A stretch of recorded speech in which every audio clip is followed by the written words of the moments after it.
menjadikan generasi yang lembek seperti itu Pak? Ya kalau tidak ditantang, tidak diuji, bagaimana mau tidak? Kalau tidak diajak kerja keras, karena alasannya karena ada guru protes, orang tua murid protes, rasa susah sehingga dihapus. Itu alasannya menghapus itu karena susah. Loh kalau mau bangsa yang hebat harus melewati hal yang susah. Kalau melayani semua proses karena susah itu kan lembek. Tapi kalau Mendikbud sendiri menyatakan bahwa dengan adanya asesmen kompetensi yang akan menggantikan UN pada 2021. Saya belum tahu jelas apa isinya. Tapi yang terang kalau anak tidak kerja keras, tidak ada namanya external pressure. Jangan samakan Indonesia itu sekolah-sekolah kayak di Finland yang perlunya 40.000, perlunya 5 juta. Kalau perlu 5 juta kita juga bisa merdeka akan belajar. Tapi 260 juta gimana ya?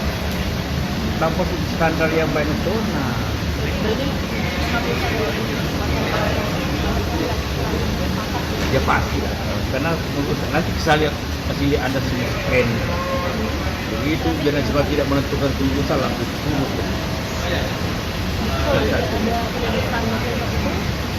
Ini vaksinnya akan ada gapnya. Pak Jokowi baru saja merespon tadi Pak dengan program penghapusan pemilu 2021. Pak Jokowi mendukung hal ini Pak. Apa?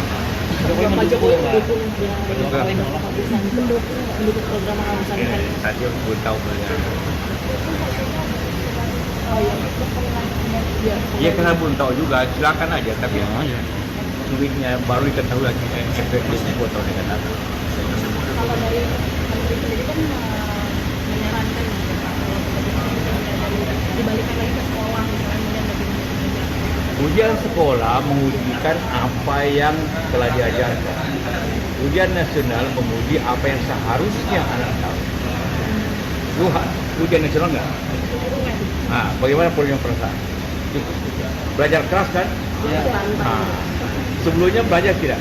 Kalau tidak ada ujian nasional. Belajar dengan baik.